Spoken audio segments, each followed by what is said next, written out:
So, according to Spencer Oliver, shout out to Talk Sports Boxing, he suggested the former unified world champion, Andy the Destroyer Ruiz. Okay.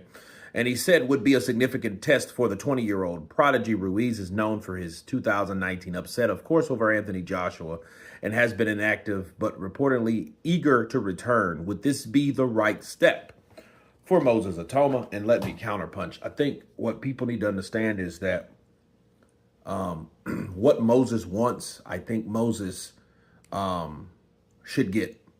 And I do take my hat off to Moses Itauma for wanting a decent fight with a decent opponent first that goes a decent amount of rounds. Most fighters that get on a high, like the Wilder or the Belonga, or, you know what I mean? Those kind of guys that got this mindset that all I got to do is punch a motherfucker and they're gone and that's it. And I don't need anything. I don't need this. I don't need that. You know, then that ego starts boosting and building and this and that, right? Well, Moses ain't going that route. He's,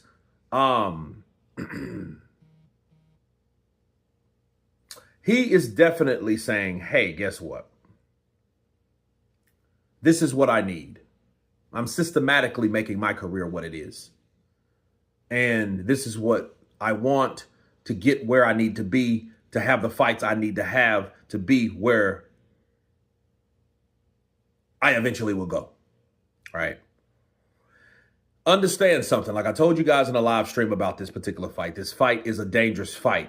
Andy Ruiz is no pushover for anybody. He's been down before.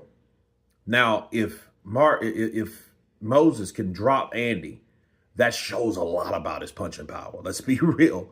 Because AJ was AJ when AJ dropped Andy Ruiz, and Andy Ruiz never been down before in his career.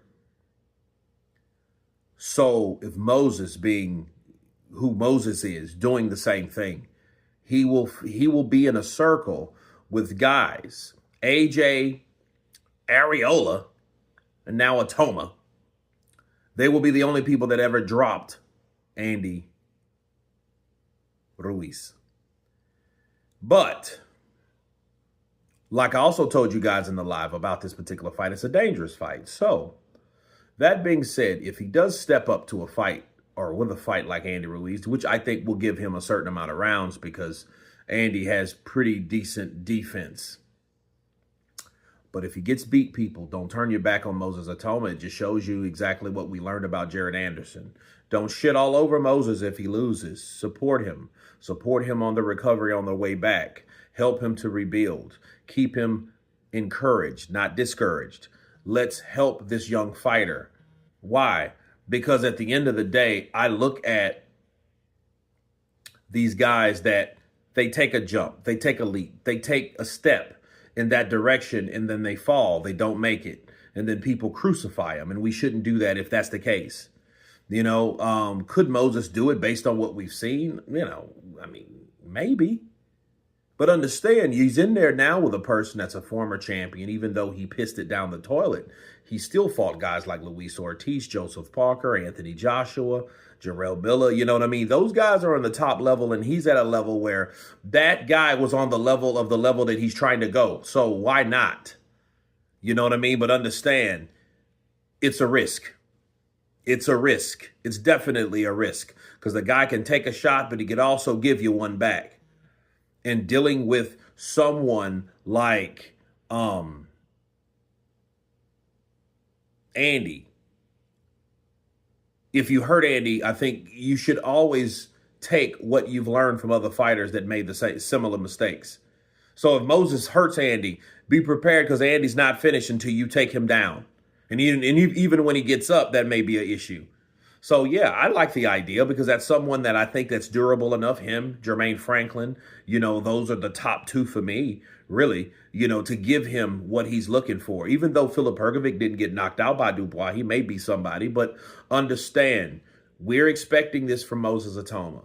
This is constant pressure by expectation, by suggesting, hey, how do we fight this guy? That guy, this former guy, this number one guy, this former champion. And understand, if he falls, blame your damn selves. But don't get don't crucify him too much because it's your fault expecting him to do something that I feel that may be rushed. Not saying he can't do it. I'm just saying they're rushing him to do it. But you guys tell me what you think of a possible fight between Moses Itauma and Andy Ruiz, or safe to say, the idea of Moses Itauma versus Andy Ruiz. Of course, please subscribe, and you guys been Counterpunched. Peace!